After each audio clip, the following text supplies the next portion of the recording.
And now it's my pleasure to introduce Mike McKean. He's a member of the Missouri School of Journalism faculty, director of the Futures Lab at the Reynolds Journalism Institute, and facilitator of the Media of the Future project for Mizzou Advantage. Lots of future in his titles. Mike is going to share with us the results of a survey conducted for RJI on the public's views on fake news. So Mike, please come to the podium.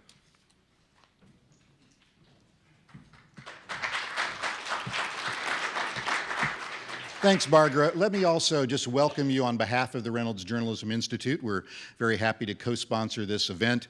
For those of you who may not know a lot about RJI, we are the arm of the Missouri School of Journalism that focuses squarely on helping professional journalists in the industry.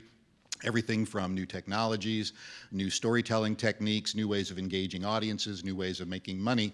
And we're really pleased to be supporting the Hurley Symposium this time around because of the topic. We are very interested at RJI in trying to figure out issues of trust and issues of fact versus alternative facts, whatever we're going to call it. And so we decided there ought to be a way that we could express that. This year, for example, we just launched a couple of weeks ago, a project called trustingnews.org. I hope you will check that out. One of our colleagues, Joy Mayer, spent almost 2 years working with newsrooms around the country, figuring out best practices for using social media to rebuild trust in traditional news organizations. So take a look at that. One of our fellows at RJI this year, Aaron Schrockman, you're going to hear from him on the next panel that's coming up, the executive editor of PolitiFact. We've been working with Aaron this year on the Trump-O-Meter project, which is trying to track the promises of our new president. So we thought, how might we figure out a way to at least seed the conversation today? So we decided to conduct a survey and find out what American adults think and how they behave when it comes to fake news. And so I'm going to share just a little bit of some of the insights that we got from our survey. First of all, let me put all the usual caveats out there. This was an online survey. It was a survey where we used Amazon's Mechanical Turk system to recruit people to take part in the survey. It's a convenient survey. Only those people who chose to respond did, of course. We interviewed about a little bit more than 265 adults in the United States. It looks like it's working. There we go. And so the sample is not perfect. No online survey is perfect. It's not statistically representative of the United States. We had too many men, not enough Latinos, for example, in the survey. And like all online surveys, we're not looking necessarily to be able to predict behavior, but to just suggest some interesting trends that we might want to talk about. So maybe put it somewhere on a scale between a BuzzFeed survey and those fabulous scientific surveys that did such a wonderful job of helping us predict Brexit and our presidential election, right? So we asked people to tell us whether or not they thought they could do a good job of determining whether a news headline was fake news or not. So here's one of the results that we came up with. We asked, can you identify a fake news headline right away? And you see a little scale there. What we did is we didn't say yes or no. We said, tell us how confident you would be that you could determine whether a fake news headline was in fact fake. And you'd be happy to know there that about half the people said, yeah, right away, I could identify a fake news headline. And then we said, well, what if you had a few minutes to study it? Could you do an even better job? And it turns out that about 2/3 of American adults said, oh yeah, give me a few minutes to analyze that survey and I'd be able to tell for sure that it was fake. So we said, okay, let's put that to the test.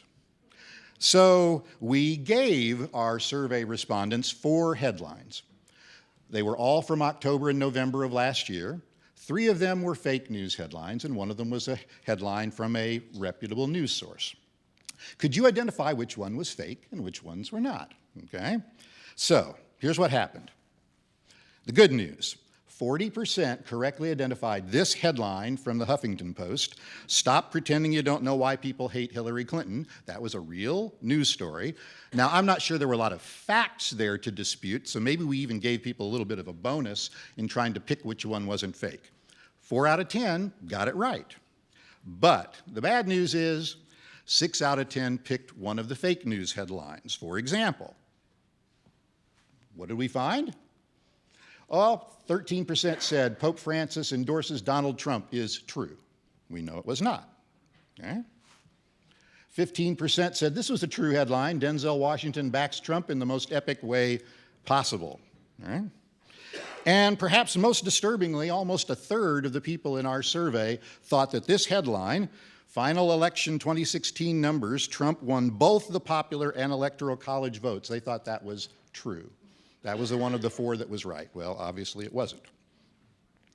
All right, that's a big enough problem right there with whether or not people can identify fake news. Even more troubling is when people share these fake news stories and thus create the problem that one of the problems we've been dealing with. So we asked another set of questions. How often do you share fake news stories? And you might not be terribly surprised to find that most people were confident that, oh, I've never shared a fake news story. No, not me. But when we pushed them a little harder, here's what we found. All right? About, 58% say I might have shared a fake news story by accident, okay?